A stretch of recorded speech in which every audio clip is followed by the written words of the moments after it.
Thoroughly conscious ignorance is the prelude to every real advance in science. It is of great advantage to the student of any subject to read the original memoirs on that subject, for science is always most completely assimilated when it is in the nascent state. Almighty God, who hast created man in thine own image, and made him a living soul that he might seek after thee, and have dominion over thy creatures, teach us to study the works of thy hands, that we may subdue the earth to our use, and strengthen the reason for thy service.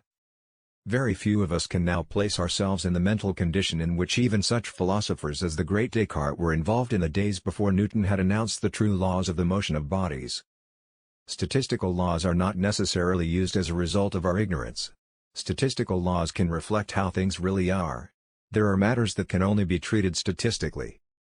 The vast interplanetary and interstellar regions will no longer be regarded as waste places in the universe, which the Creator has not seen fit to fill with the symbols of the manifold order of His kingdom.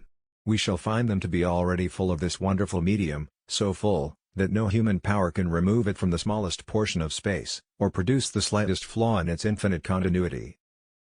By the study of Boltzmann I have been unable to understand him.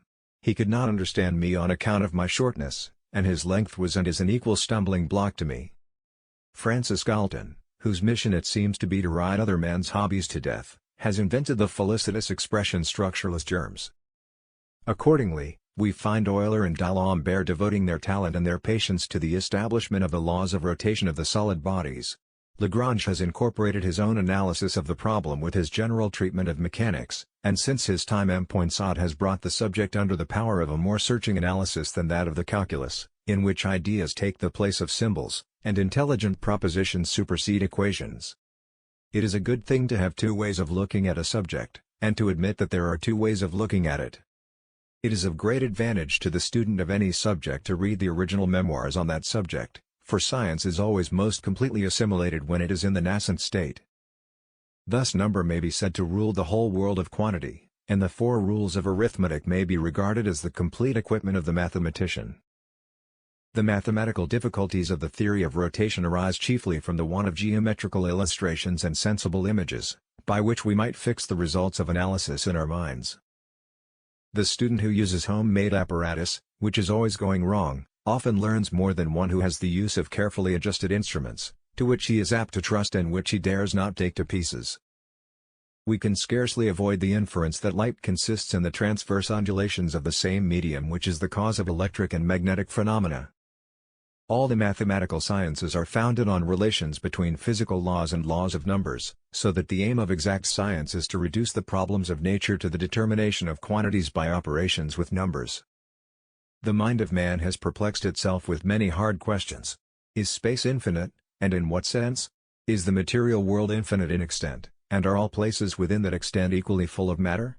Do atoms exist, or is matter infinitely divisible? Every existence above a certain rank has its singular points, the higher the rank the more of them.